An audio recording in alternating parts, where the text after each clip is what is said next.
আমাৰ যুৱবন্ধুসকল আমাৰ বয়োজ্যেষ্ঠ ব্যক্তিসকলে আমি অসমৰ য'ত 90%তকৈ বেছি সংখ্যালঘু মানুহ আছে এই সমষ্টিকেইটা আমি বাছি লৈছোঁ আৰু যোৱা ধৰ্মীয় সংখ্যালঘু পৰিষদৰ কেন্দ্ৰীয় কাৰ্যনিৰ্বাহক সভাত আমি সিদ্ধান্ত লৈছোঁ যে ধৰ্মীয় সংখ্যালঘু পৰিষদে গোটেই অসমত সংগঠনটো কৰাৰ কাৰণে চেষ্টা নকৰে আমি কনচেনট্ৰেট কৰিম আমি গোটেই শক্তিটো 10টা সমষ্টি আমি বাছি লৈছোঁ 10টা সমষ্টিৰ ভিতৰত সামগ্ৰী সমষ্টিও আছে গতিকে আমি এই 10টা সমষ্টিত অসম গণ পৰিষদৰ প্ৰাৰ্থীক আমি জিকাবৰ কাৰণে চেষ্টা কৰিম বৰ্তমানে দেখা গৈছে আপোনাৰ উজনি অসমত ধৰ্মীয় সংখ্যালঘুৰ যে শ্ৰমিক আছে শ্ৰমিকৰ ওপৰত আপোনাৰ অত্যাচাৰ নিৰ্যাতন চলি আছে আৰু আপোনালোকে মৃত্যুযোগৰ অংশীদাৰ আৰু আপোনালোকে ধৰ্মীয় সংখ্যালঘু পৰিয়াল হয় এই সন্দৰ্ভত আপুনি কি কয় আমি ইতিমধ্যে আমি স্পষ্টভাৱে মাননীয় মুখ্যমন্ত্ৰীক আমি এই কথাটো জনাইছোঁ যে বিদেশী খেদাৰ দায়িত্বটো চৰকাৰে গ্ৰহণ কৰিব লাগে বিদেশী চিনাক্তকৰণ আৰু বহিষ্কৰণ কৰাৰ যিটো দায়িত্ব সেইটো চৰকাৰৰ হেতু প্ৰশাসনৰ এই দায়িত্বটো কোনো সংগঠনে লোৱা উচিত নহয় আৰু ইতিমধ্যে আমি আমাৰ দলৰ কেন্দ্ৰীয় কমিটিৰ সভাপতিক আমি অৱগত কৰিছোঁ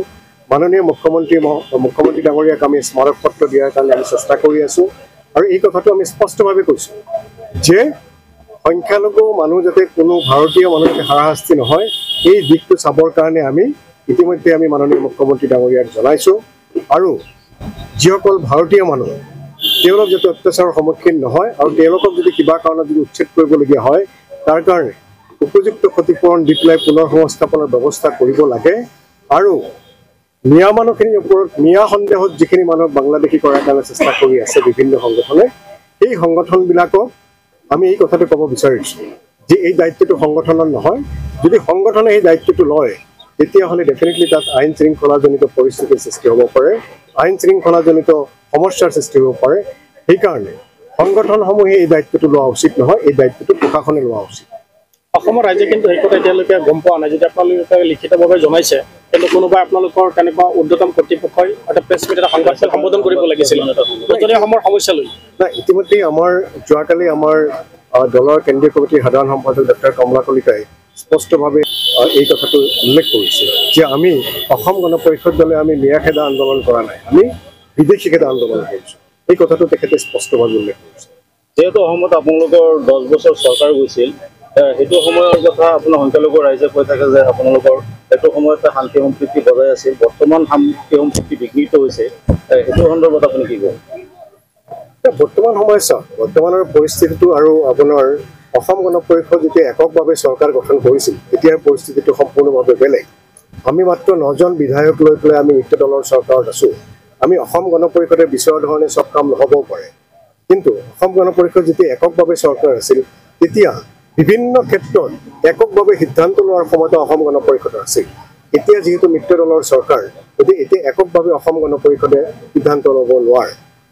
বৰ্তমানে আপোনালোকে সংখ্যালঘু অঞ্চলত কেনেকুৱা সঁহাৰি পাইছে না আমি এতিয়া চাওঁ ধৰক আমি পঞ্চায়ত নিৰ্বাচনৰ পিছত অসম গণ পৰিষদৰ পক্ষত সংখ্যালঘু জনগণৰ এটা স্বতঃস্ফূৰ্ত সমৰ্থন আমি অসমৰ বিভিন্ন অঞ্চলত আমি দেখিছোঁ আৰু আমি আশাও কৰিছোঁ যে সংখ্যালঘু মানুহখিনিয়ে এইবাৰ আঞ্চলিকতাবাদক বিশ্বাস কৰি অসম গণ পৰিষদক শক্তিশালী কৰিব এই পৰিস্থিতিটো সৃষ্টি হৈছে কিন্তু সম্প্ৰতি যিটো উচ্ছেদ বা বিদেশী খেদা আন্দোলনক লৈ যিটো পৰিস্থিতিৰ সৃষ্টি হৈছে এই পৰিস্থিতিত কিছু পৰিমাণে সংখ্যালঘু মানুহ শংকিত হৈছে এই কথাটো আমি অস্বীকাৰ নকৰোঁ এই শংকিত পৰিস্থিতিত কিছু পৰিমাণে মানুহে আগৰ যিটো পৰিস্থিতি তাতকৈ কিছু পৰিস্থিতিৰ পৰিৱৰ্তন হৈছে কিন্তু তথাপিও আমি সংখ্যালঘু অঞ্চলত এই কথাটো মানুহক বিশ্বাস দিবলৈ চেষ্টা কৰিছোঁ যে অসম গণ পৰিষদ যদি শক্তিশালী হয় অসম গণ পৰিষদৰ প্ৰতি যদি মানুহৰ আস্থাটো বাঢ়ে অসম গণ পৰিষদক যদি আমি কিছু সংখ্যক বিধায়ক নিৰ্বাচিত কৰিব পাৰোঁ তেতিয়া এই অৱস্থাৰ পৰিৱৰ্তন নিশ্চয় হ'ব এই কথাটো কোৱাৰ কাৰণে আমি চেষ্টা কৰিছোঁ আৰু বিভিন্ন জায়গাত আমি যেতিয়া মেল মিটিং কৰিছোঁ যে আজি এই জটিল সন্দিক্ষণতো আমি দেখিছোঁ যে অসমৰ সংখ্যালঘু জনগণে অসম গণ পৰিষদৰ প্ৰতি বিশ্বাস ৰাখিছে আস্থা ৰাখিছে যে অসম গণ পৰিষদে একমাত্ৰ আমাৰ ভৰসা যিটো অসম গণ পৰিষদ ধৰ্মনিৰপেক্ষ দল সেই বিশ্বাসটো কেপিটেলাইজ কৰি আমি আগবাঢ়িবৰ কাৰণে আমি চেষ্টা কৰিছোঁ। আপুনি ইতিমধ্যে এটা আঞ্চলিকতাবাদৰ কথা কৈছে, যিহেতু এতিয়া বিজেপিৰ লগত এলায়েন্স হৈ আছে, গতিকে এই ক্ষেত্ৰত অকল চামগুৰি বুলি নহয় সমগ্ৰ অসমতে আপোনালোকে প্ৰচাৰ চলাওঁতে কিছু অসুবিধা বা আপোনালোকে কি ইছ্যু লৈ আগবাঢ়িব? আমি যিটো মূল কথাটো যিটো আমি ক'ব বিচাৰিছোঁ সেইটো হৈছে কি যে অসম গণ পৰিষদ যিহেতু ধৰ্ম নিৰপেক্ষ ৰাজনৈতিক দল, কোনো ধৰ্মৰ পোষকতা নকৰে, সকলো ধৰ্মৰ মানুহকে লৈ পেলাই অসম গণ পৰিষদ